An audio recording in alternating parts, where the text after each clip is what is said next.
तो बेसिकली ये जो हम बातचीत डिस्कस कर रहे हैं आप लोगों को, डेली 8:30 बजे क्लास चलती है आप सभी की, और वो क्लास होती है DSSB का, सोशल वेलफेयर ऑफिसर की होती है ना।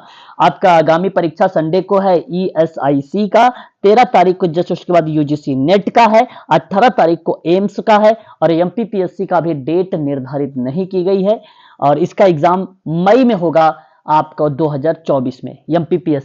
MPPSC का जो है अगर एग्जाम इसका होगा तो मई 2024 में होगा। ठीक है, चलिए अब बात करते हैं हम लोग जो है यहां पर समाजकारी में, अगर हम जिक्र कर रहे हैं सोशल वर्क पर। अच्छा, आप सब जानते हैं समाजकारी जो है बेसिकली सामाजिक विज्ञान से आया है। समाजकारी का जो कॉन्सेप्ट है वो सामाजिक विज्ञान से आया है। अब DSSB के सिलेबस में ये बातें साफ शब्दों में कही गई हैं कि हम सोशियोलॉजी के बारे में और क्रिमिनोलॉजी के बारे में और सोशल वर्क के बारे में क्वेश्चंस पूछेंगे। तो समाजकारी की अवधारणा बेसिकली सामाजिक विज्ञान से आई है और उन कल्याणकारी क्रियाओं का अध्ययन करता है जिसका उद्देश्य बेसिकली मानवतावादी दर्शन और वैज्ञानिक ज्ञान और प्रविधि निपुणताओं पर आधारित होता है। अब ये देखिए, जब हम यहां पर बात करते हैं कि कल्याणकारी क्रिया का अध्ययन कर रहे हैं समाजकारी में, किसका? कल्याणकारी क्रियाओं का अध्ययन कर रहे हैं, और उसमें हम कह रहे हैं कि मानवतावादी दर्शन पर आधारित है, वैज्ञानिक विधि पर आधारित है, प्रविधि निपुणता पर आधारित है। तो ये काम किस पर आधारित है? आधारित है, लेकिन किस पे बेस्ड है? तो वो बेसिकली केस वर्क पर बेस्ड है, ग्रुप वर्क पर बेस्ड है, और कम्युनिटी वर्क पर बेस्ड है, इस पर बेस्ड है। तो इन लोगों को, ये जो प्राथमिक प्रणाली है, case work, group work, community work, इन लोगों को बेसिकली एक सुखी और संपूर्ण जीवन व्यतीत करने में सहायता प्रदान करता है। वही बेसिकली क्या कहलाता है? समाजकारी कहलाता है। अभी हम देखेंगे समाजकारी की परिभाषा। तो समाजकारी या समाज सेवा, समाज सेवा बेसिकली क्या होता है कि जो इच्छा से करे, जो स्वेच्छा से करे, उसे समाज सेवा कहते हैं। और समाजकारी वो होता है जो आप ट्रेडिशनल मेथड, विधि और परंपरागत तरीके से कार्य करते हैं, वो समाजकारी होता है। समाज सेवा ट्रेडिशनल मेथड से नहीं होता है। तो इसमें एक शैक्षिक और व्यावसायिक विधा है। हालांकि 19वीं शताब्दी के दौरान में समाजकारी जो है बेसिकली व्यावसायिक रूप ले लिया। समाजकारी एक व्यवसाय का प्रक्रिया है, ये 19वीं सदी में आया, पहले नहीं था, ये बात ध्यान रखिएगा। फिर कहा कि सामुदायिक संगठन और अन्य विधियों के द्वारा लोगों एवं समूहों के जीवन स्तर को उन्नत बनाने का प्रयत्न करता है। सामाजिक कार्य का अर्थ होता है सकारात्मक और सक्रिय हस्तक्षेप के माध्यम से लोगों को उसके सामाजिक माहौल के बीच में अंतःक्रिया को प्रोत्साहित करके व्यक्तियों की क्षमता को बेहतर करना, ताकि वो अपनी जिंदगी को जरूरतें जो होती हैं, बेसिक जो नीड होती हैं, उसको पूरा कर सके, और जो अपनी तकलीफें होती हैं, जो उनकी तकलीफें हैं, उन तकलीफों को वो कम कर सके, और वो इंडिपेंडेंट हो सके, स्वावलंबी हो सके, समाज की मुख्य धारा से स्वतः वो जुड़ सके। इसी प्रक्रिया में समाजकारी लोगों की आकांक्षाओं की पूर्ति करते हुए उन्हें अपने ही मूल्यों की कसौटी पर खरे उतरने में एक सहायक का कार्य करता है। उसे ही हम लोग क्या बोलते हैं? समाजकारी कहते हैं, है ना। तो किसी भी जीविका को हम व्यवसाय की संज्ञा तभी दे सकते हैं जब वह ज्ञान और विज्ञान पर आधारित होगा। तो समाजकारी किस पर आधारित है बताइए? समाजकारी ज्ञान और विज्ञान पर आधारित है। क्यों आधारित है? क्योंकि समाजकारी व्यवसायिक है। समाजकारी व्यवसायिक कब हुआ? 19वीं सदी में हुआ, ये बात ध्यान रखिएगा। ठीक है, तो व्यवसाय के अन्य सभी गुण उस जीविका में विद्यमान होते हैं जो समाजकारी में सभी गुण विद्यमान होने के कारण, जिनके आधार पर उसे एक व्यवसाय के रूप में स्वीकार किया गया है। तो व्यवसाय समाजकारी अपनी 3 प्रणालियां लेकर आता है। व्यवसाय समाजकारी की अपनी 3 प्रणालियां हैं, और यह बात आपको पता होना चाहिए। 3 प्रणालियां कौन कौन सी हैं? सामाजिक व्यक्तिक सेवा कार्य, सामूहिक सेवा कार्य, सामुदायिक संगठन। इन्हीं के द्वारा समस्याग्रस्त व्यक्ति, समूह और समुदाय की सहायता करता है, और इस आधार पर कहा जा सकता है कि समाज कार्य अन्य व्यवसायों से अलग माना जाता है, क्योंकि हम यहां पर प्राथमिक प्रणाली के माध्यम से कार्य करते हैं। समाजशास्त्र में नहीं करते, ना ही क्रिमिनोलॉजी में करते हैं, यह बात ध्यान रखिएगा। ठीक है, आगे बात करते हैं समाजकारी के अर्थ पर। प्राचीन काल से ही मानव समाज में अनेक समस्याएं रही हैं और कठिनाइयां रही हैं। यह बेरोजगारी, निर्धनता, बीमारी, अशिक्षा आदि, जिसके कारण मनुष्य का सामाजिक वातावरण प्रभावित होता है। सामाजिक कार्य एक व्यावसायिक सेवा है। मनोसामाजिक समस्याओं को सुलझाने और परोसने का कार्य वैज्ञानिक पर आधारित प्रणालियों के द्वारा किया जाता है ना। ये बात सत्य है कि समाज में विभिन्न प्रकार की समस्याएं हैं, है ना। जिससे बेरोजगारी आप कह सकते हैं एक प्रकार की समस्या है, बीमारी है, निर्धनता है, अशिक्षा है, इत्यादि समस्याएं हैं।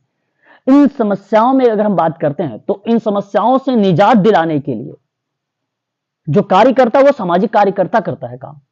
मनोसामाजिक समस्याओं को सुलझाने का काम कौन करता है? सामाजिक कार्यकर्ता करता है।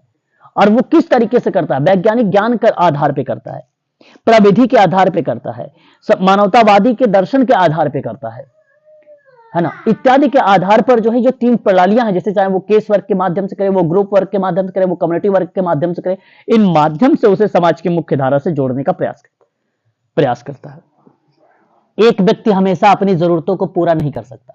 समाज कार्य सहायता उन समस्याओं को और कठिनाइयों को हल करने के लिए प्रदान की जाती है जिसे स्वयं हल नहीं किया जा सकता है। समाज कार्य एक सामाजिक विज्ञान है। हालांकि समाज कार्य भी एक सामाजिक पाठ है, क्योंकि सामाजिक विज्ञान से ही समाज कार्य आया। समाज कार्य में एक प्रविधि के माध्यम से, एक वैज्ञानिक विधि के माध्यम से, एक कौशल के माध्यम से किया जाता है, इसलिए कहा जाता है कि ये ट्रेडिशनल सोशल वर्क है, या आप ये कह सकते हैं प्रोफेशनल सोशल वर्क है। यह वैज्ञानिक और व्यवस्थित ज्ञान प्रणाली पर आधारित होता है जिसका उपयोग करने से सेवार्थी को सहायता मिलती है। तो हम इसका उपयोग करके सेवार्थी को समाज की मुख्य धारा से जोड़ते हैं, या सेवार्थी को हम मदद प्रोवाइड करते हैं, या मदद उसे प्रदान करते हैं। सहायता देने वाला क्या कहलाता है? कार्यकर्ता कहलाता है। समाज में सहायता देने वाला क्या कहलाता है? सामाजिक कार्यकर्ता कहलाता है। ठीक है। और सहायता लेने वाला क्या कहलाता है? सेवार्थी कहलाता है। ये बात आप ध्यान रखिएगा। अब देखिए कुछ परिभाषाएं हैं, मैं थोड़ा सा इसको जूम करूंगा, अपनी स्क्रीन को भी आप चाहो तो यहाँ पे जूम कर सकते हैं। ठीक है। तो एक परिभाषा है, उन परिभाषा के माध्यम से हम थोड़ा सा जानेंगे कि विभिन्न प्रकार के जो विद्वान हैं, उन विद्वानों ने किस तरीके से समाज कार्य को डिफाइन किया है। जैसे बात करते हैं तो आप यहाँ पे देख सकते हैं ऑथर फिंक का नाम। ऑथर फिंक ये लिखा हुआ है, बेसिकली समाज कार्य अकेले या समूह में व्यक्तियों के वर्तमान और भावी ऐसे सामाजिक और मनोवैज्ञानिक बाधाएं जो समाज में पूर्ण अथवा प्रभावपूर्ण सहभागिता को रोकती है अथवा रोक सकती है के विरुद्ध सहायता प्रदान करने के लिए एक प्रचलित सेवा का प्रावधान होता है। देखिए टोटल अगर हम बात करें आप लोगों से, जो समाज कार्य की भूमिका होती है वो बेसिकली समूह के माध्यम से होता है, केस के माध्यम से होता है, समुदाय के माध्यम से होता है। समाज की कुछ समस्याएं होती हैं, कुछ मनोवैज्ञानिक समस्याएं होती हैं, उन समस्याओं को रोकने का प्रयास करता है। और ये बात कहने वाला अगर कोई विद्वान था तो उनका नाम था ऑथर फिंक। वहीं बात करते हैं very very most important person Walter Andreas Friedlander के बारे में। बहुत ही फेमस पर्सन। इनकी एक परिभाषा है, समाज कार्य वैज्ञानिक ज्ञान और मानवीय संबंधों में निपुणता पर आधारित होती है। ठीक है। ठीक है। फिर कहता है कि एक व्यावसायिक सेवा है जो व्यक्तियों के अकेले और समूह और सामाजिक व्यक्तिगत संतुष्टि के लिए स्वतंत्रता प्राप्त करने में सहायता करती है। तो देखिए समाज कार्य जो है बेसिकली कला और विज्ञान दोनों के रूप में उभर के सामने आया है। समाज कार्य की अगर परिभाषा कोई आपसे पूछे तो आप ये भी कह सकते हो कि समाज कार्य जो है कला और वैज्ञानिक विधि पर आधारित है। समाज कार्य की परिभाषा जो है कला में भी आती है और वैज्ञानिक प्रविधि के रूप में भी आती है सामने उभर के। ठीक है। तो मैं आप लोगों से कहूंगा ये बातें भी आप लोग अवश्य ध्यान में रखें, क्योंकि परीक्षा में इनसे भी सवाल पूछे जाते हैं, है ना। सर ये फ्रीडलैंडर और फिंक बताए हैं सर, उनका एक दो वर्ड्स जो होता है इनसे रिलेटेड वो लिखवा देखिए दीजिए ना सर। बिल्कुल, जैसे अगर मैं कहूँ फ्रीडलैंडर की अगर कोई परिभाषा है तो एक परिभाषा याद रखिए, कला एवं विज्ञान है। समाज कार्य क्या है? कला और विज्ञान है। ये परिभाषा याद रखिए। ऑथर फिंक उतना इंपॉर्टेंट नहीं है, उसको छोड़ दीजिए, ऑथर फिंक का नाम छोड़ दीजिए, है ना। बात करते हैं 1926 में एक परिभाषा आई थी, एक परिभाषा दी गई थी 1926 में, और वो परिभाषा जो आई थी सन 1926 में एलिस चेनी का आया था।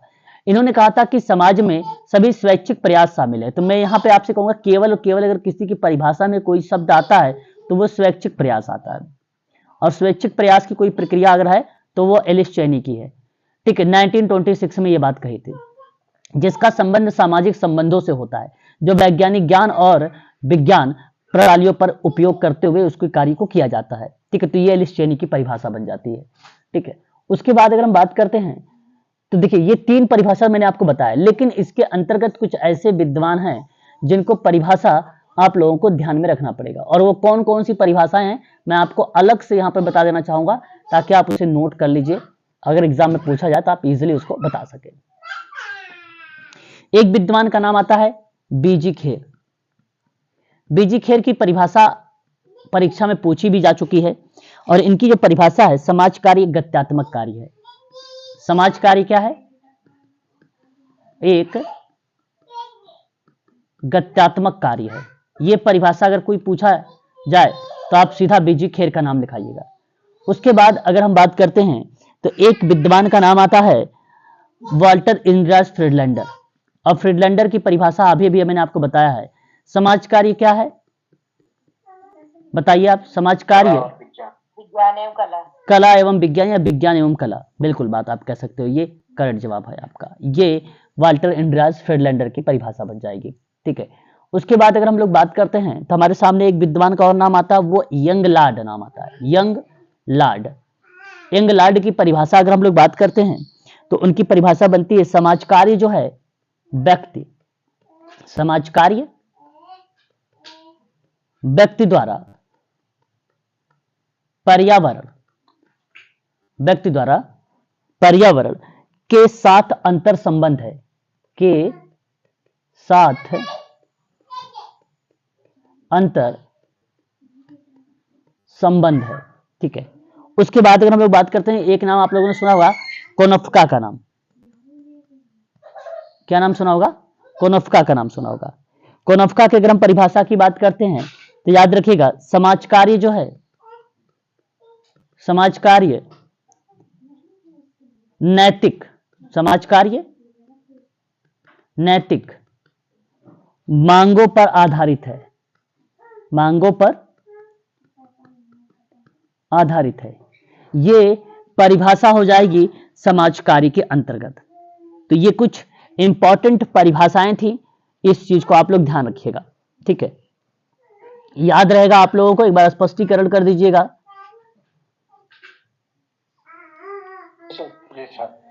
अब देखिए यंगलाड की परिभाषा का अगर बात करते हैं हम लोग, अगर कोई परीक्षा में भी अगर आपसे पूछ भी लेता है तो 1946 की जिक्र करते हैं ये, है ना। ये एलिस्टनी आपको याद होना चाहिए। 1958 की अगर हम लोग बात करते हैं तो वाल्टर इंद्रास फ्रीडलैंडर का नाम आता है।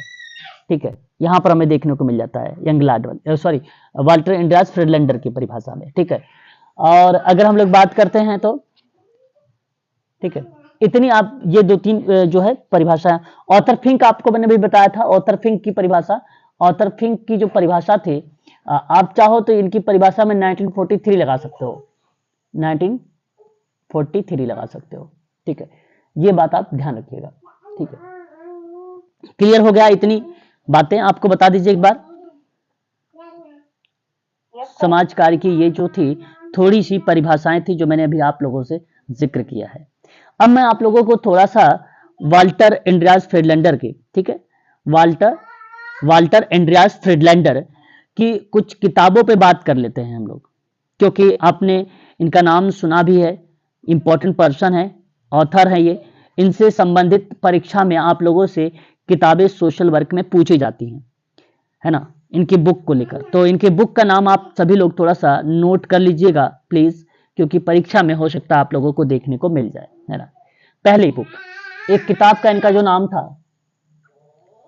मैं यहां पे लिखना चाहूंगा, वाल्टर ए फ्रीडलैंडर।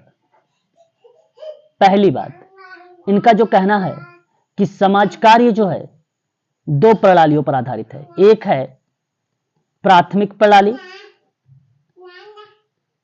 दूसरा है द्वितीयक या गौड़ या सहायक प्रणाली। ठीक है, अब देखिए फ्रीडलैंडर ने प्राथमिक प्रणाली में किसे रखा? वैयक्तिक कार्य को रखा और समूह कार्य को रखा और समुदाय कार्य को रखा। ये शामिल रहेगा, 3 याद रखिएगा। उसके बाद अगर हम बात करते हैं सहायक प्रणाली में, तो समाज कल्याण प्रशासन रखा, ये सहायक प्रणाली है। दूसरा सामाजिक क्रिया है, तीसरा सामाजिक शोध है।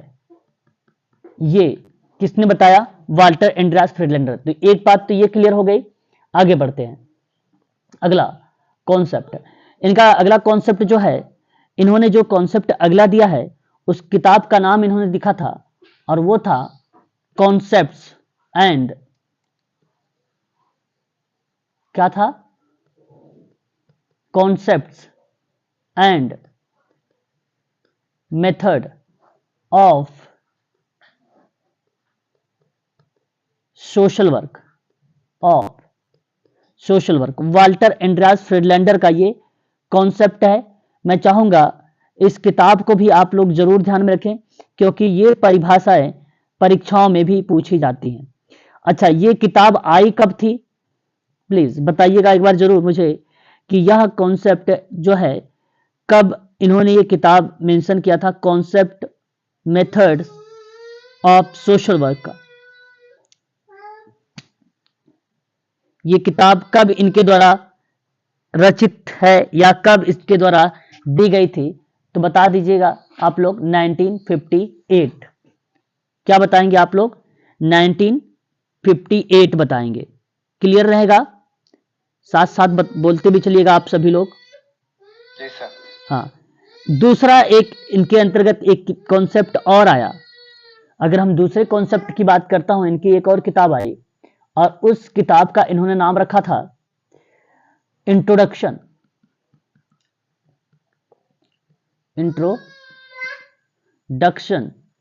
To social welfare. ये किताब किसके द्वारा लिखित है, तो भी आप नाम बताएंगे, वाल्टर एंड्रियास फ्रीडलैंडर महोदय के बारे में, है ना, सोशल वेलफेयर। अच्छा, ये बुक आई तो कब, इस किताब को कब इनके द्वारा लिखा गया था, तो आप जरूर बताएंगे, नाम बताएंगे प्लीज इसका वर्ष, कि इसका वर्ष कब आता है। इंट्रोडक्शन टू सोशल वेलफेयर का पब्लिश करने का डेट इसका क्या मेंशन करना उचित समझेंगे, प्लीज बताइए एक बार।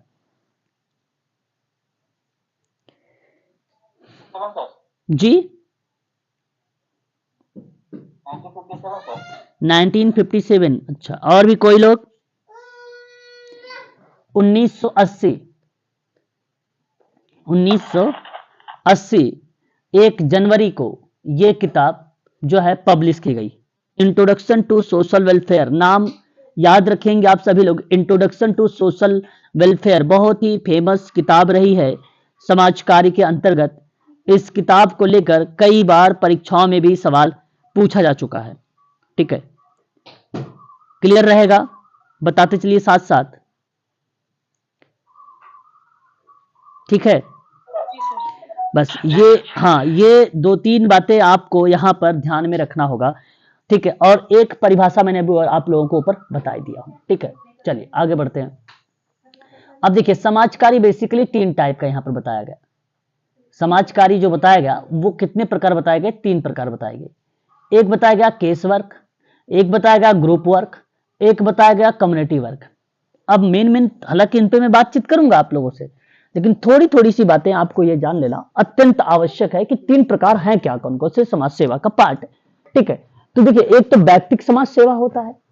व्यक्तिगत समाज सेवा में आपको ये केवल ध्यान रखना है कि वो इंडिविजुअल का होगा, है ना। इस प्रक्रिया के माध्यम से एक व्यक्ति दूसरे व्यक्ति की सहायता वर्तमान सामाजिक परिस्थितियों से उत्पन्न या परिस्थितियों में उत्पन्न उनकी कतिपय समस्याओं के समाधान के लिए करता है, जिससे वह समाज के द्वारा स्वीकार संतोषपूर्ण जीवन व्यतीत कर सकता है। कहने का जो तात्पर्य है मेरा कि इस व्यक्तिगत सेवा कार्य में एक इंडिविजुअल व्यक्ति होगा, एक व्यक्ति के साथ आप कार्य करेंगे। यहां पे जैसे अगर मैं आपसे कहूं परिवार, क्या बोल रहा हूं, परिवार, तो परिवार यहां पे देखिए, ये मत सोचिएगा कि परिवार जो समूह में आ गया, क्योंकि 5-6 लोग एक परिवार में हो सकते हैं आप जब काम करेंगे। नहीं, परिवार एक इकाई होती है। परिवार एक इकाई होती है। इकाई का मतलब होता है यूनिट। जब कोई भी प्रक्रिया परिवार आए या व्यक्ति आए, इंडिविजुअल करके नाम लिखकर आए, तब आप लोग कहेगा कि वो व्यक्तिगत सेवा कार्य है। तो परिवार में, परिवार के साथ जब काम करेंगे तो भी व्यक्तिगत सेवा कार्य कहलाएगी, और अगर आप एक व्यक्ति की समस्या का समाधान करते हैं तब भी वो व्यक्तिगत सेवा कार्य कहलाती है। ठीक है, और उन्हीं की जो मनोसामाजिक समस्याएं हैं, जो सामाजिक समस्याएं हैं, जो शारीरिक समस्याएं इत्यादि जिस प्रकार की समस्याएं हैं, उन समस्याओं का जो समाधान करता है सामाजिक कार्यकर्ता, वो समाज कार्य की विभिन्न प्रकार की जो विधियां हैं, जो टेक्निक है, जो सिद्धांत है, जो कौशल है, उन्हीं के आधार पर उनकी समस्या का समाधान करता है। तो व्यक्तिगत सेवा कार्य में इस तरीके का प्रोसेस फॉलो होता है। दूसरा होता है सामूहिक समाज कार्य, इसका मतलब होता है कि ग्रुप, ये भी एक प्रकार की विधि होती है। इसमें बेसिकली क्या होता है कि एक जब ग्रुप बनाते हैं हम लोग, तो जैसे मैंने एज के अनुसार ग्रुप बना लिया, मैंने महिला का ग्रुप अलग कर लिया, पुरुषों का ग्रुप अलग कर लिया, बच्चों का ग्रुप अलग कर लिया, ऐसे भी ग्रुप बना दिया, मतलब क्लास इसको बोलते हैं। क्लास का मतलब वर्ग होता है, तो वर्ग के आधार पर भी ये कार्य होता है। और आपने मान लीजिए कि महिला, बच्चे और पुरुष सबको इन्वॉल्व करके एक ग्रुप बना दिया, ठीक है, तो उनके आधार पर जैसे एज के अनुसार भी बात बना सकते हैं आप लोग। भाई 0 से लेकर अगर मान लीजिए 5 वर्ष के बच्चे हैं, उनके साथ कार्य हो रहा है। फिर आप 12 से लेकर 18 साल के बच्चे किशोरावस्था में है, तो इनके साथ कार्य हो रहा है। फिर ये 19 से लेकर 25 वर्ष की बात है, तो वयस्क के बच्चे जो हैं उनके साथ कार्य हो रहा है, ठीक है। तो इस तरीके से ग्रुप के माध्यम से भी कार्य करेंगे आप। ये प्रक्रिया क्या कहलाती है? सामूहिक। लेकिन इनकी जो समस्याएं होंगी वो कॉमन होगी। ये नहीं कि ग्रुप में जो है एक समस्या शारीरिक वाली होगा, बच्चा होगा, तो एक समस्या सामाजिक समस्या वाला होगा, इस तरीके से ग्रुप नहीं बनाए जाते हैं। ग्रुप आप ऐसे भी कर सकते हो कि जो शारीरिक समस्या के व्यक्ति हैं उनको एक ग्रुप में रख लिया, जो सामाजिक समस्या वाले हैं उनको एक ग्रुप में रख लिया, ठीक है। इस तरीके जो कोई बीमारी से ग्रसित है, तो बीमारी से, जैसे कोई बीमारी एक पर्टिकुलर डाउन सिंड्रोम से हो सकता है, कोई सिजोफ्रेनिया या मतिभ्रम से हो सकता है, ठीक है, हेलुसिनेशन से हो सकता है, इत्यादि प्रकार की समस्याएं हैं। उन समस्या के आधार पे भी आप लोग क्या कर सकते हो? इनके ग्रुप बना सकते हो, ठीक है। तो यहां कहने का भाव ये रहा कि एक विधि है जिसके माध्यम से किसी सामाजिक समूह के सदस्यों की सहायता एक कार्यकर्ता के द्वारा की जाती है, जो समूह के कार्यक्रमों और उसके सदस्यों की अंतःक्रिया को निर्देशित करता है, जिसमें वे व्यक्ति के प्रगति और समूह के लक्ष्यों को प्राप्ति में योगदान कर सके। यानी कहने का भाव ये है कि अब आपने जिस ग्रुप का आपने चुनाव किया, जो ग्रुप आपके लिए प्रॉब्लमेटिक वाला ग्रुप है, उनकी अंतःक्रिया को लेकर उनका एक प्रकार से मनोसामाजिक अध्ययन करेंगे, और उन केस स्टडी में या उन अध्ययन में क्रिया का क्या मीनिंग होगा सर? Exact meaning?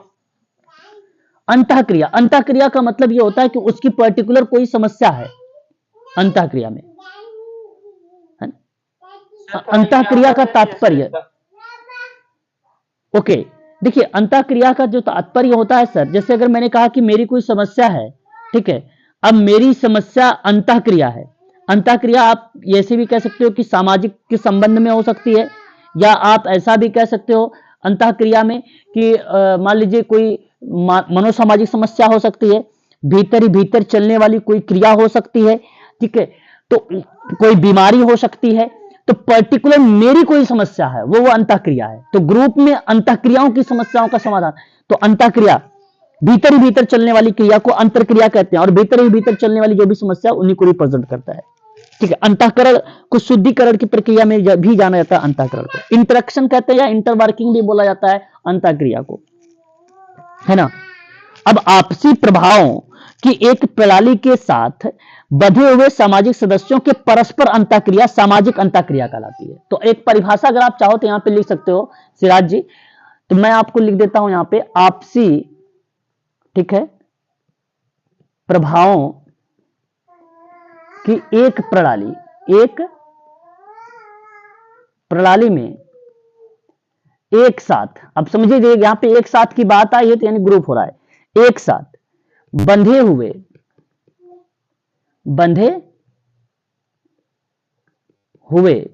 ठीक है, एक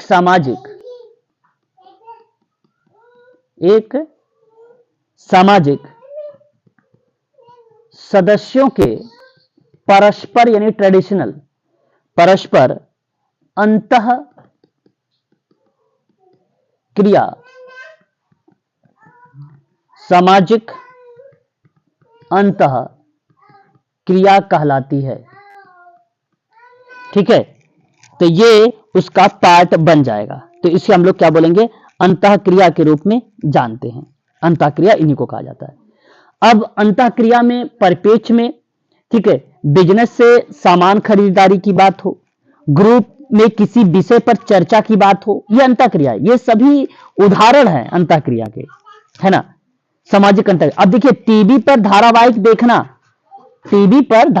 देखना सामाजिक अंतःक्रिया है, लेकिन टीवी के माध्यम से हम किसी भी प्रकार के सामाजिक अंतःक्रिया नहीं कर सकते हैं, है ना, ये बात ध्यान रखिएगा आप। तो अंतःक्रिया का परिप्रेक्ष्य बेसिकली क्या होता है कि मनुष्य के सामाजिक प्राणियों के आधार पर भाषा के द्वारा ही विचार, भाव, इच्छा, व्यवहार को प्रकट किया जा सकता है ना। दूसरे को व्यक्ति भाव, विचार और विचारों की इच्छा के द्वारा ग्रहण किया जा सकता है। वक्ता और श्रोता के बीच में जो संवाद है, संप्रेषण है, उन्हीं के माध्यम से क्रिया प्रतिक्रिया के माध्यम से मानवीय विचार का विनिमय होता है, तो उसे हम लोग क्या बोलते हैं, अंतःक्रिया का रूप देते हैं। ठीक है, तो ये चीज आप ध्यान रखिएगा।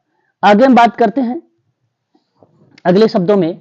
तो अगला जो पॉइंट हमारे सामने आता है, कम्युनिटी ग्रुप वर्क आता है या कम्युनिटी ऑर्गेनाइजेशन आता है। तो ये वह प्रक्रिया है जिसके द्वारा संगठनकर्ता जो है संगठनकर्ता जो है सहायता से एक समुदाय के सदस्य की समुदाय और लक्ष्यों से अवगत होकर उपलब्ध साधनों के द्वारा उनकी पूर्ति आवश्यकताओं में नियमित सामाजिक एवं संगठित प्रयास करता है। तो कहने का मतलब यह है कि कम्युनिटी में भी बेसिकली होता है, लेकिन कम्युनिटी में यहाँ पे टारगेट ये नहीं किया जाता है कि ये ग्रुप बना हुआ है, लेकिन ग्रुप का एक प्रकार से पार्ट होता है। इसमें क्या होता है कि उस कम्युनिटी में देखा जाता है कि उस कम्युनिटी की नीड क्या है ना। भाई जागरूकता सी हो सकती है नीड, उनको पता नहीं है कि ये बीमारी है, ठीक है, हो सकता है वहां पे जो है साफ सफाई नहीं हो पा रही है, इसलिए ऐसा भी पार्ट हो सकता है, कोई भी पार्ट हो सकता है। तो उनपे हम क्या करते हैं, एक सामुदायिक संगठनकर्ता क्या करता है, उस पूरे समुदाय को सुधारने का प्रयास करता है ना, उस पूरे समुदाय को सुधारने का प्रयास करता है। बेसिकली जो भी कार्य करेगा वहां पे संसाधन बहुत इंपॉर्टेंट बन जाता है। कम्युनिटी वर्क में कम्युनिटी किट होता है, उसका प्रयोग होता है। कम्युनिटी वर्क में कम्युनिटी किट का प्रयोग होता है, इस चीज को आप लोग ध्यान रखिएगा। और बिना साधन का कोई भी कार्य नहीं होगा, चाहे वो केस वर्क हो, चाहे ग्रुप वर्क, चाहे कम्युनिटी वर्क, सभी में होता है, सभी में कार्य होता है। लेकिन खासकर पर्टिकुलर में ये बात कही जाती है कि संसाधनों का होना अत्यंत आवश्यक है कम्युनिटी वर्क में, और उन्हीं संसाधनों के माध्यम से ही हम उनकी समस्या का समाधान कर सकते हैं। कुछ भारतीय सामाजिक कार्यकर्ता रहे हैं, हम बाद में बात करेंगे इनके बारे में एक एक करके। जैसे हम पहले एक बात बता दें आप लोगों को, महात्मा गांधी जी जो है भारतीय सामाजिक कार्यकर्ता हैं, डॉक्टर भीमराव अंबेडकर भी हैं, महात्मा ज्योतिबा फुले राव भी हैं, अन्ना हजारे का नाम है, बाबा आमटे हैं, विनोबा भावे हैं, सुंदरलाल बहुगुणा है, मेघा पाटेकर है, मेनका गांधी, किरण बेदी, अरुणा रॉय और संतोष हेगड़े और कैलाश सत्यार्थी। कुछ ऐसे ही विद्वान मैंने अभी जो आपको हाल ही में बता रहा हूं, क्योंकि ये परीक्षा में आप लोगों से पूछे जाते कभी कभी कि बताइए निम्न में से कौन से भारतीय सामाजिक कार्यकर्ता हैं और कौन से भारतीय सामाजिक कार्यकर्ता नहीं हैं। ठीक है, ये भी पूछा जाता है परीक्षा में। ठीक है, याद रखिए। मध्य प्रदेश की एक सुनीता करके नाम आता है, बहुत ही फेमस सामाजिक कार्यकर्ता है, आज वर्तमान में भी है, अभी उनका परीक्षा में बहुत पूछा जाता है, उन पर भी हम लोग बातचीत करेंगे। अब देखिए समाज कार्य के उद्देश्य क्या बन सकता है, बेसिकली इसका मोटो क्या है। इसका मोटो जो है समाज कार्य का कि सामाजिक, आर्थिक, सांस्कृतिक और नैतिक विकास हेतु लोकतांत्रिक नियोजन द्वारा कल्याणकारी समाज की स्थापना करना होता है। समाज कल्याण प्रशासन न केवल संस्था के कार्यों को संपादित करता है, बल्कि उन संस्थाओं को निरंतर उन्नति की दिशा में बढ़ाने का प्रयास करता है, वही बेसिकली समाज कार्य का उद्देश्य होता है ना। तो समाज कार्य का उद्देश्य अगर आपसे पूछा जाए तो आप ये भी बता सकते हो कि मानवतावादी दर्शन पर आधारित है, वैज्ञानिक ज्ञान और प्रविधि निपुणताओं पर आधारित व्यक्तियों, समूह और समुदायों को एक सुखी और संपूर्ण जीवन व्यतीत करने में सहायता प्रदान करता है। हम उसे भी क्या कहते हैं एक प्रकार से कि ये भी एक प्रकार का सोशल वर्क का जो है एम है या उद्देश्य है। ये भी आपकी बात करेक्ट हो जाएगी। ठीक है, तो यहां मेरा कहने का जो भाव है वो सामाजिक, आर्थिक, सांस्कृतिक और नैतिक कुछ एरियाज होते हैं। ठीक है, ये पर्टिकुलर किसी एक चीज को इंडिकेट नहीं किया गया है ना। शारीरिक हो गया, मानसिक हो गया, ठीक है, नैतिक हो गया, व्यावसायिक हो गया, इत्यादि बहुत सारे आयाम हैं। ठीक है, उन सभी आयामों पर जो है समाज कार्य का उद्देश्य होता है कि उनको जो है उस एरिया में सक्षम बनाना है, उन्हें समाज की मेन स्ट्रीम में जोड़ना है, मुख्य धारा में उनको जोड़ना है। यह सोशल वर्क का एक अहम उद्देश्य माना जाता है। ठीक है, उसके बाद कहता है कि समाज कार्य जो है पेशे का मतलब था व्यवसाय का एक प्राथमिक लक्ष्य मानव कल्याण को बढ़ावा या बढ़ाना और गरीबी में रहने वाले कमजोर, दमित और वांछित लोगों को जरूरतें और सशक्तिकरण पर विशेष ध्यान देने के साथ सभी लोगों की बुनियादी मानवीय आवश्यकताओं को पूरा करने में सहायता करना ही क्या कहलाता है, समाज कार्य का उद्देश्य कहलाता है। तो व्यवसाय के आधार पर भी प्राथमिक लक्ष्य यही होता है कि मानव कल्याण को बढ़ाया जाए, गरीबी को कम किया जाए, जो दमित लोग हैं, जो वंचित लोग हैं, उनकी जरूरतों को पूरा किया जाए, और जो महिलाएं हैं जिनको बहुत हेय दृष्टि से देखा जाता है, तो उनके अधिकारों से उनसे रूबरू करवाया जाए, उनको सशक्तिकरण के माध्यम से उन्हें समाज की मुख्य धारा से जोड़ा जाए, है ना। तो जो टोटली आप ये कह सकते हो कि जो मनुष्य की मेन नीड है उनकी जो है हेल्प करना, ये समाज कार्य का एक प्रकार का उद्देश्य होता है मेन। ठीक है, जो मेन उनका वो है आवश्यकता है। मानवीय आवश्यकताओं को पूरा करना भी समाज कार्य का उद्देश्य है। सामाजिक प्रगति और विकास के अवसर देना ये भी सामाजिक कार्य का उद्देश्य हो जाएगा। सामाजिक कुरीतियों के प्रति जो है लोगों को जागरूक करना भी एक प्रकार के समाज कार्य का उद्देश्य हो जाएगा।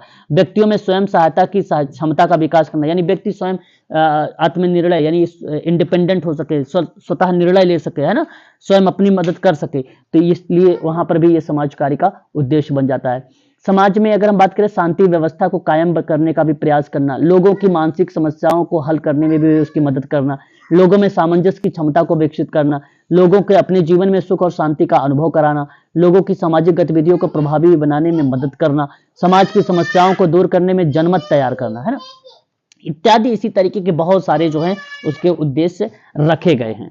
ठीक है, आगे बात करते हैं, और भी कुछ हैं यहाँ पे। कह सकते हैं लोगों की क्षमता को विकसित करें ताकि वो समस्याओं का समाधान कर सके, पर्यावरण को स्वच्छ एवं विकास अनुकूल बनाने में उसकी सहायता करना, लोगों के कल्याण के लिए उचित सामुदायिक संसाधन की व्यवस्था कर देना, समाज में व्याप्त जो मनोसामाजिक समस्याएं हैं कारणों का समाधान करके समाज ही कार्य करना, एक प्रकार से समाज ही कहलाता है वो। और उसके बाद सामाजिक विकास के लिए हमें सामाजिक व्यवस्था में परिवर्तन लाने के लिए सहयोग करना, समुदाय और समाज के लोगों और सदस्यों के बीच में संबंधों को मधुर एवं सौहार्दपूर्ण, देखिए ये बहुत इंपॉर्टेंट शब्द है, जैसे समाज कार्यकर्ता, आप यह कह सकते हो सामाजिक कार्यकर्ता भी और सेवार्थी के बीच में कैसा संबंध होना चाहिए, बताइए जरा एक बार।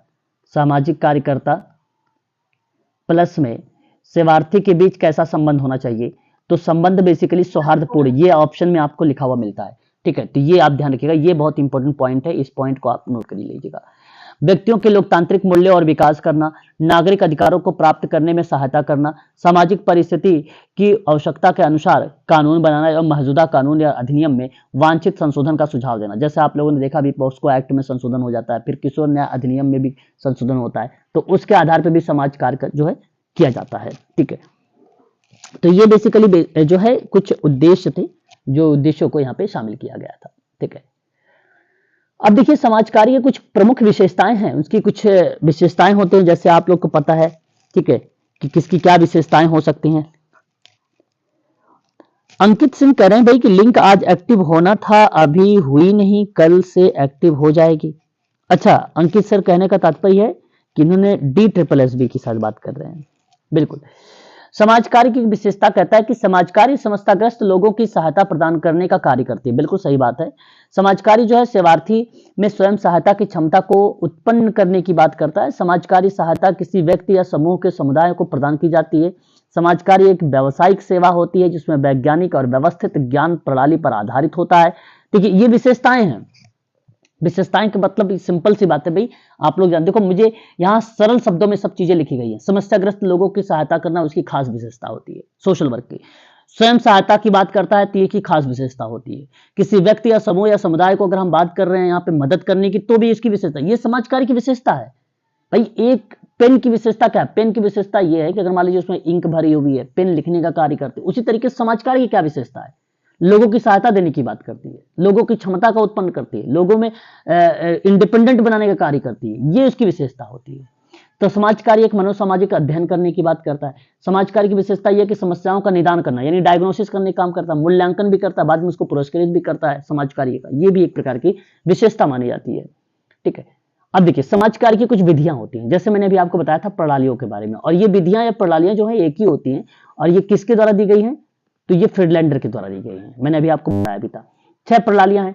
इन 6 प्रणालियों को 2 भागों में विभाजित किया गया, एक का नाम है प्राथमिक, दूसरे का नाम है सहायक।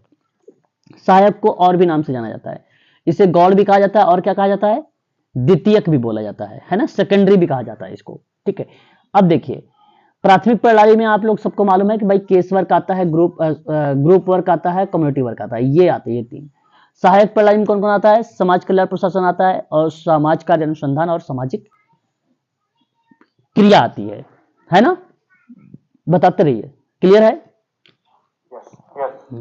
अब देखिए बात करते हैं समाज कार्य की कुछ मान्यताएं होती हैं। समाज कार्य की मान्यताएं क्या है, हेलन क्लार्क ने कहा कि भाई समाज कार्य की जो मान्यताएं हैं वो 6 टाइप की मान्यताएं हैं। नाम याद रखिएगा हेलन क्लार्क का। हेलन क्लार्क बहुत ही फेमस पर्सन है, इन्हीं को अगर बात करें तो इनको लेन क्लार्क भी कहा जाता है, हेलन क्लार्क को लेन क्लार्क भी कहा जाता है। तो इन्होंने कहा है बेसिकली समाज कार्य एक व्यवसाय है, बिल्कुल बात सत्य है। इन्होंने कहा है कि मानव व्यक्तित्व को समझना अत्यंत आवश्यक है, ये मान्यता है उसका। समाज कार्य जो है समाज कल्याण 2 अलग अलग अवधारणाएं हैं। समाज कार्य अलग बात है, समाज कल्याण अलग बात है। समाज कल्याण बेसिकली सहायक प्रणाली, तो इसलिए यहाँ पर जो है आपका नीति वगैरह लागू हो जाता है, कार्यक्रम वगैरह लागू हो जाता है ना, योजनाएं वगैरह लागू हो जाती हैं, तो वो समाज कल्याण होती है। तो दोनों अलग अलग बात है, समाज कार्य अलग बात है और समाज कल्याण अलग है। तो क्योंकि एक सहायक है एक प्राथमिक है। समाज कार्य जो है समाज की कार्य करने की अपनी प्रक्रिया और प्रवृत्ति होती है, लेकिन वह महारत हासिल करने में अधिक संलग्न रहता है। तो बेसिकली अपनी कुछ प्रक्रियाएं हैं, कुछ प्रवृत्तियां हैं, ठीक है, समाज कार्य की, और उनके आधार पे क्या करता है, वो कार्य करता है। तो ये कहने का तात्पर्य है एक प्रकार से मान्यताएं में।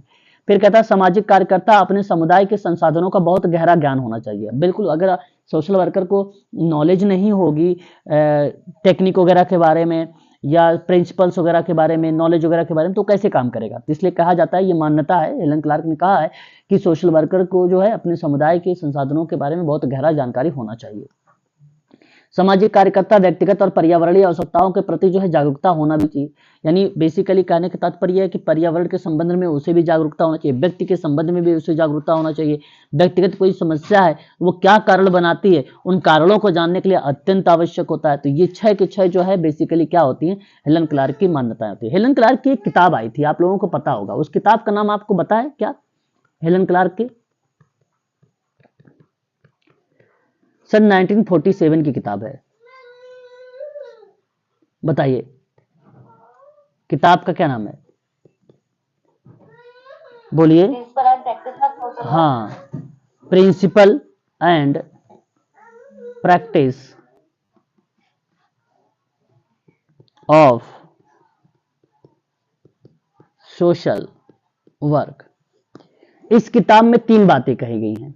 3 बातें कौन कौन सी हैं, एक है प्राचीन युग या प्राचीन काल, दूसरा है मध्यकाल या मध्य युग, मध्यकालीन युग, आधुनिक काल। आधुनिक काल। अब देखिए, आप सबको पता होगा, आप सब जानते हैं, प्राचीन अगर हम बात करते हैं तो पहले के समय में क्या चलता था, दान दक्षिणा, आप अर्थ कह सकते हो, अर्थदान, वस्तुदान, ये पहले बहुत चलता था। आप लोग जब बचपन में रहे होंगे, गांव वगैरह में ज्यादा चलता था, आपको पता, अगर कोई भिक्षा मांगने आ जाता था तो उस समय उसको कुछ कपड़े दे देते थे, या आटा या चावल दाल एक्सेट्रा कुछ भी, है ना, मदद कर देते थे, सहानुभूति उसके ऊपर जता देते थे, तो उसको ऐसा लगता था कि ये जो है समाज कार्य हुआ। ये पहले चलता था। तो प्राचीन युग में बेसिकली निर्बल, निर्धन, अपाहिज, रोगग्रस्त, अनाथ, वृद्ध, निराश्रित व्यक्तियों की सहायता करके अपना धार्मिक कर्तव्य समझते थे, और समस्याग्रस्त व्यक्तियों की सहायता दया और सहानुभूति की भावना से प्रेरित होकर उसे वस्तुदान दे देते थे, अर्थदान कर देते थे। ऐसे संबंधों पर उसे कहा जाता था कि ये भैया समाज कार्य है। बट ये समय बदला, मध्यकाल आया। मध्यकाल बेसिकली 18वीं सदी में आई। 18वीं सदी में जब प्रक्रियाएं जब संचालित हुई, तो वहां पर ये वस्तुदान अर्थदान नहीं रहा, वहां पर ये जो प्रेरणाएं वगैरह थी, जो दया वगैरह था, इसको हटा दिया गया। इसको बेसिकली टोटली बेस्ड माना गया, मानवतावाद पे आधारित। यानी आप अगर हम बात, ये मानवता बस है ना, आप जानते भी हैं इसके बारे में अच्छे तरीके से। मानवता क्या होती है बताइए जरा, मानवता की परिभाषा बताइए, तो फिर आपको यहाँ पे क्लियर हो जाएगा। मानवतावाद प्लीज एक बार बताइए, तब मैं आपको बताता हूँ। मानवतावाद की परिभाषा बताइए, कोई भी बच्चा। अरे भाई, इतना मैं बोल रहा हूं तो आप लोग मानवतावाद की परिभाषा नहीं बता पा रहे हो। किसी की मदद करना, दुख कष्ट और आदि पीड़ा को समझ कर उसकी समस्या को समाधान करना। ओके, किसी जरूरतमंद को सहायता करना। बिल्कुल। देखिए, मानवतावाद में अगर हम बात करते हैं, जिसमें संसार के सभी मनुष्यों की मंगल कामना का विधान किया जाता है, सबका कल्याण हो, सबका विकास हो। अब आपका मन किया कि भाई मानव मूल्यों और चिंताओं पर ध्यान केंद्रित करके आप उसका अध्ययन कर रहे हैं, दर्शन या अभ्यास का एक दृष्टिकोण डाल रहे हैं, तो उसको बेसिकली मानवतावाद का रूप दिया गया। तो कहने का मतलब है कि मानव की गरिमा में अटूट आस्था एवं विश्वास रखने वाला एक दर्शन है, वही मानवतावाद है। मानव की गरिमा में अटूट आस्था एवं विश्वास रखने वाला दर्शन ही मानवतावाद है। तो उस समय यह हुआ करता था कि आपको लगा कि भाई इस व्यक्ति की मदद कर देनी चाहिए, है ना, आप मतलब मानवता बस, लगा कि आपको कि इसकी मदद कर दी चाहिए, भाई इसके पर्स में से पैसे गायब हो गए, इसकी पर्स चोरी हो गए, इत्यादि कुछ भी चीजें हो सकती है उसके साथ, है। उसकी एक समस्या है भाई कि इसको पता नहीं है कि इस समस्या का समाधान कैसे होगा, मान लीजिए कोई बीमारी है, तो आपको लगा कि मुझे इसकी मदद कर देनी चाहिए, तो आपने क्या किया, उसको जो है कुछ चीजें बता दिया होगा कि भाई आपने ये दवा लगाओ, है ना। पहले गांव में क्या होता था कि भाई वो बहुत सारी जड़ी बूटियां होती थी भाई, उससे भी लोग ठीक होते थे, तो आपने बता दिया कि भाई आप उसका इलाज करो, इस तरीके से करो, वो ठीक हो जाएगा आपकी। तो ये मानवतावाद था। तो इस तरीके की कोई प्रक्रिया हुआ करती थी, तो उसको कहते थे कि ये समाज कार्य हमने किया है। ये 18वीं सदी में था, लेकिन समय बदला, 19वीं सदी आई। 19वीं सदी में अगर हम बात करते हैं तो यहां प्रक्रिया बदल गई। यहां बेसिकली मानवतावाद को रख दिया। देखिए देखिए, मानवतावाद को छोड़ा नहीं, मानवतावाद है आज, और फिर यहीं पर एक प्रोसेस बढ़ा और वो बना व्यावसायिक प्रक्रिया। क्योंकि दान दक्षिणा भी यहां पे शामिल है, प्लस में दान भी शामिल है ना। यहां पे मानवता भी है, दान भी है, दोनों चीजें शामिल। इन दोनों को मिक्स करके इन्होंने एक चीज बनाया, उसका नाम रखा व्यावसायिक। ये जो आज का समाज कार्य है आधुनिक युग में, वो व्यवसायिक समाज कार्य है। ये 19वीं सदी में है। तो कहने का जो तात्पर्य है मेरा, आप यहाँ पे ये चार शब्द बोल सकते हो कि प्राचीन काल और मध्य काल की भांति इसी काल में दया, धर्म, मानवता के प्रति कर्तव्य की भावना के आधार पर जो सेवा का प्रचलन है ना, वो तो केवल नाम मात्र है। अब इसी के स्थान पे समाज कार्य जो है एक व्यवसायिक कार्य के रूप में क्या हो गया, विकसित हो गया है। इसे ही कहा जाता है कि अब ये प्रक्रिया जो है व्यवसायिक समाज कार्य होगा। तो ये हेलन क्लार्क का बेसिकली कॉन्सेप्ट था, और इन्होंने अपने उस जो प्रिंसिपल एंड प्रैक्टिस वाली सोशल वर्क की किताब थी, उसमें इन्होंने इसके बारे में जिक्र किया था। ठीक है, ये चीजें आपको यहां पर ध्यान में रखना होगा। फिर आगे बढ़ते हैं। उसके बाद देखिए, अगर हम जिक्र करते हैं तो हमारे सामने अगला पॉइंट क्या आता है, उद्देश्य। अब देखिए, समाजकारी का क्या उद्देश्य हो सकता है। समाजकारी बेसिकली अगर हम बात करें तो कुछ विद्वान हैं, उन विद्वानों के आधार पे कुछ उनके जो है बताए गए हैं अर्थ। ठीक है, तो अगर मैं यहां पे आप लोगों से बात करूंगा तो इनको भी आप लोग जरूर ध्यान में रखिएगा कि 4 उद्देश्य बताए ब्राउन महोदय ने। इन्होंने कहा कि भौतिक सहायता करना, समायोजन व्यवस्थित जो है स्थापित करने में सहायता प्रदान करना, मानसिक समस्याओं का समाधान करना, निर्बल वर्ग के लोगों को अच्छे जीवन स्तर की सुविधा उपलब्ध करवाना। तो ये 4 टाइप का था। एक भौतिक मदद कर देना, उनकी समायोजन स्थापित करने में मदद करना, मानसिक समस्याओं का समाधान करना, निर्बल जो वर्ग के लोग हैं अच्छे जीवन के लिए सुविधा प्रोवाइड करा देना। तो ये 4 उद्देश्य थे। ये नाम है, और ये नाम है ब्राउन महोदय के बारे में, रॉबर्ट ब्राउन। इनके द्वारा जो है ये 4 टाइप के उनके उद्देश्य बताए गए। हालांकि पेपर में अभी ये नहीं पूछा गया कि इन विद्वान का उद्देश्य बताइए, बट आप जरूर ध्यान में रखिए कि निर्बल वर्ग और भौतिक सहायता, ये 2 बहुत इंपॉर्टेंट पॉइंट है। इससे सवाल हो सकता है आप लोगों से बना दिया जाए। ठीक है, ठीक है, क्लियर। आगे देखिए, रॉस ने कहा कि समाज कार्य की सभी प्रणालियों के उद्देश्य समान होते हैं। सभी प्रणालियों के उद्देश्य का मतलब समान होगा कि भाई केस वर्क हो गया, ग्रुप वर्क हो गया, कम्युनिटी वर्क हो गया, इनके। फिर उन्होंने कहा कि सभी विकास बाधाओं को दूर करने की संभावनाओं की रिहाई, एक अभिन्न इकाई के रूप में कार्य करने की क्षमता आदि के आंतरिक संसाधनों के पूर्ण विकास से संबंधित है। सभी कार्यकर्ता इस अंतिम उद्देश्य की खोज में लगे हुए हैं। हालांकि इनका एक डेफिनेशन के माध्यम से उन्होंने एक उद्देश्य बताया कि सभी समान है, और सबका मतलब यही होता है कि जो उनके अंदर समस्याएं हैं, उन case work, group work, community के अंतर्गत, उन समस्याओं का समाधान करने के परिप्रेक्ष्य से उसका उद्देश्य माना जाता है। तो एक उद्देश्य ये होता है कि उनकी समस्याओं का समाधान करना, है ना। बिटमर एक ऐसे विद्वान है, इनका नाम भी पेपर में आता है बिटमर का, बहुत, ये देखो पिटमर लिखा हुआ है, यहाँ पे बिटमर होना चाहिए, बिटमर। ठीक है, ये बिटमर का जो है कॉन्सेप्ट है। अब बिटमर ने समाज कार्य के 2 प्रमुख ऐसे उद्देश्यों पर बात किया है, इनको आप जरूर ध्यान रखिएगा। बिटमर ने ये बात कही थी 1942 में, 1942 में। कहा कि व्यक्तियों की उन कठिनाइयों को दूर करना जिन्हें वे समुचित उपयोग में अनुभव कर सके। इसलिए अनुभव वाला शब्द हमेशा मैं सत्य भी आप लोगों से कहता हूं, है ना। तो आप जरूर ध्यान में रखेंगे, और मैं आप लोगों से यही बात कहूंगा कि इस चीज को आप याद रखेंगे कि व्यक्तियों की उन कठिनाइयों को दूर करने का प्रयास किया जाता है जिनमें उसका सही तरीके से समुचित उपयोग कर सके या अनुभव कर सके। दूसरा है कि लोगों के कल्याण के लिए उपलब्ध या सामुदायिक संसाधनों की व्याख्या करना, ये दूसरा उद्देश्य बन जाएगा बिटमर की। फिर गार्टन हैमिल्टन की परिभाषा उद्देश्य आए दो। इन्होंने कहा कि आर्थिक और शारीरिक कल्याण या स्वास्थ्य एवं जीवन स्तर को अच्छा बनाना या अच्छा स्तर देना, संतोषजनक संबंधों और अनुभव के माध्यम से सामाजिक विकास का अवसर प्रोवाइड कराना, इस चीज पर चलेगा। ठीक है, तो इस चीज को आप जरूर ध्यान में रखिएगा। तो यहां पर इस प्रक्रिया में शारीरिक कल्याण हो गया, आर्थिक कल्याण हो गया, स्वास्थ्य जीवन स्तर को अच्छा करने के संबंध में आपका ये पहला उद्देश्य हो जाएगा। दूसरा हो जाएगा संतोषजनक संबंधों और अनुभव के माध्यम से सामाजिक विकास का अवसर देना, ये भी एक प्रकार का इसका उद्देश्य बन जाएगा। ठीक है, उसके बाद बात आता है बीजी खेर के बारे में। बीजी खेर का नाम आप लोगों ने सुना भी है। समाज कार्य का एक भी उद्देश्य इन्होंने भी बताया।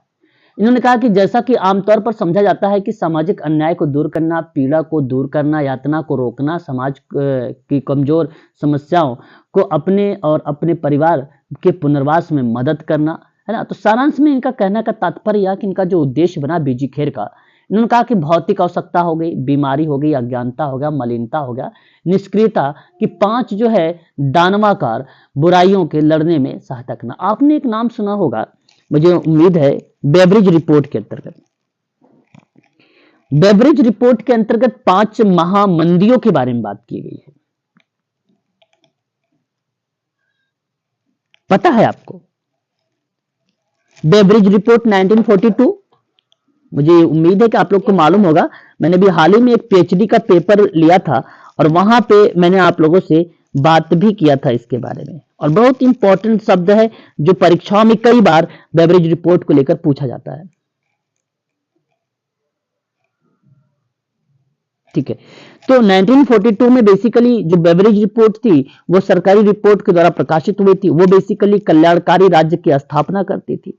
विलियम बेब्रिज के द्वारा बेब्रिज रिपोर्ट लाई गई थी, है ना। तो मैं आपसे कहूंगा कि वहां एक शब्द याद जरूर रखिएगा कि राष्ट्रीय बीमा के स्तर और राष्ट्रीय स्वास्थ्य को लेकर बातचीत अगर कोई करता है तो वो बेब्रिज रिपोर्ट करती है, वो बेब्रिज रिपोर्ट करती है। ठीक है, बेब्रिज रिपोर्ट में भविष्य को लेकर बात की गई है, सामाजिक विज्ञान को लेकर बात की गई है, सामाजिक सुरक्षा को लेकर बात की गई है। ठीक है, इन सारी चीजों के बारे में बेब्रिज रिपोर्ट में बात की। अब बताइए जरा मुझे 5 ऐसी कौन कौन से महामंदियां हैं जो बेब्रिज रिपोर्ट के अंतर्गत जिक्र करती है, जरा प्लीज एक बार मुझे रूबरू करवाएं उसमें। सर, आलस, अज्ञानता, बीमारी, गंदगी और इच्छा। ओके, और भी कोई लोग? गंदगी, अज्ञानता, अभाव, आलस्य, बीमारी। बिल्कुल, यहां अभी आपने जो जवाब दिया है मुझे बेब्रिज रिपोर्ट के अंतर्गत गंदगी, नोट कर लीजिए आप लोग यहां पे, है ना। एक बार मैं चाहूंगा कि आप लोग इस क्रम को प्लीज नोट करें और उसके बाद आप लोग जो है इस चीज को बताएं मुझे, इसमें क्या क्या चीजें हो सकती हैं बेब्रिज रिपोर्ट में। पहला शब्द आपका है आपका यहां पर वांट। वांट का मतलब क्या होता है? चाहत। फिर गरीबी,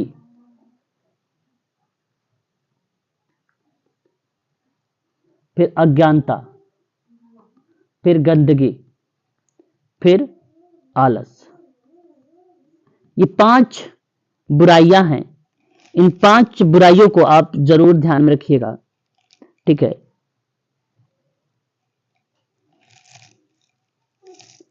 क्लियर है? हम चाहत को अभाव कहते हैं। क्या बोलते हैं? अभाव बोलते हैं। प्लीज क्लियर है? एक बार बताते चलिएगा प्लीज, आप लोग बोलते नहीं हो जल्दी। मैं आप ही लोगों का इंतजार करता हूं ना, मैं किसी का इंतजार थोड़ी करता हूं। मैं आप लोग जब बोलोगे तब मैं बोलूंगा, है ना। तो ये जो है 5 ऐसी महाबुराइयां हैं, इनके बारे में आप जरूर ध्यान रखेंगे। देखिए, सामाजिक परिवर्तन संगठन के बारे में ये जोसेफ एक राउंट्री फाउंडेशन ने हमेशा गरीबी को बेसिकली एक अहम भूमिका दिया है इन्होंने। लेकिन ये एक्चुअली इसके अंतर्गत ये सारी चीजें नहीं पूछी जाती हैं कि बताइए इनमें से कौन कौन सी चीजें मुख्य हैं, है ना। ऐसा तो नहीं, अभी तक परीक्षा में आया भी नहीं है और ना ही पूछा भी जाता है। लेकिन ये जो 5 ऐसे हैं महाबुराइयां, इनके बारे में आप जरूर ध्यान में रखिएगा, पांचों के पांचों। ठीक है, क्लियर रहेगा। आप बता दीजिए, गरीबी, फिर बीमारी, फिर उसके बाद आप अज्ञानता, फिर गंदगी, और फिर लास्ट में आप आलस। इसे आप जरूर नोट करेंगे और उसके आधार पे आप लोग इसको समझेंगे। ठीक है, चलिए, तो ये था इसके बारे में। अब बात करते हैं अगले पॉइंट पर। फ्रीडलैंडर ने क्या बताया? फ्रीडलैंडर ने कहा कि समाज कार्य का उद्देश्य व्यक्तियों के कल्याण और समाज जिसमें से वे रहते हैं के कल्याण में आपसी समायोजन करना, बेसिकली क्या कहलाता है, ये समाज कार्य का उद्देश्य कहलाता है। ठीक है, तो अब आज के लिए बस इतना ही। कल हम लोग बात करेंगे थोड़ा सा हिस्ट्री और उसके बाद हम लोग आगे बढ़ जाएंगे क्रिमिनोलॉजी पर। कल आपकी ये टॉपिक, ये यूनिट आपका समाप्त होगा एक पॉइंट का, उसके बाद हम आगे इनमें जिक्र करेंगे। ठीक है, जो मेन चीजें हैं, जैसे ही आपकी 2 दिन की क्लासेस ये समाप्त होगी, फिर इन पर भी मैं एक प्रैक्टिस वाला क्वेश्चंस आपको करवा दूंगा इसके संबंध में कि कैसे कैसे सवाल आप लोगों से पूछे जाएंगे। ठीक है, ठीक है, तो ये बात ध्यान रखिए। बोलना था कि जो मैराथन की बात कर रहे थे ना संडे को, तो उसके बारे में सोचिएगा सर, वो काफी हेल्पफुल होगा। इसमें क्या सोचना है, अरे भाई इसमें करवाएंगे ही, है ना। ठीक है, आई थिंक आप लोग जो है अपना मेल चेक करिए। ESIC वाले जो बच्चे हैं, शायद उनके पास पहुंच गया। मेरे पास एक बच्चे का मैसेज आया है अभी, एक बार चेक करिएगा प्लीज अपना मेल।